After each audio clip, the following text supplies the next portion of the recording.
Sebanyak 18 anggota pasukan pengibar bendera pusaka Paskibraka tahun 2024 terpaksa melepas jilbab mereka. Padahal tahun-tahun sebelumnya penggunaan jilbab oleh Paskibraka tak pernah menjadi masalah. Ke-18 anggota Paskibraka yang harus melepaskan jilbabnya diketahui telah mengenakan jilbab saat datang ke pusat latihan, dan gladi.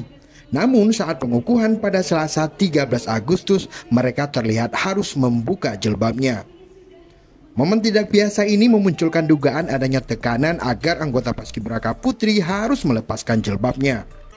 Kepala Badan Pembinaan Ideologi Pancasila BPIP Yudian Wahyudi membantah telah memaksa anggota Paskibraka Putri untuk melepas jilbab.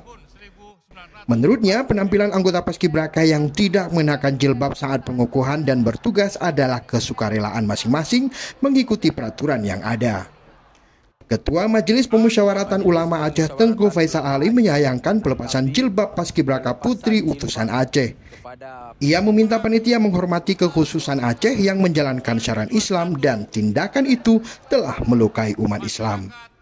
Jangan ada pihak-pihak yang melarang Muslim iaitu melakukan mengamalkan nilai-nilai agamanya sendiri, dan pelarangan itu bentuk daripada upaya diskriminasi dan sangat menyukai umat Islam.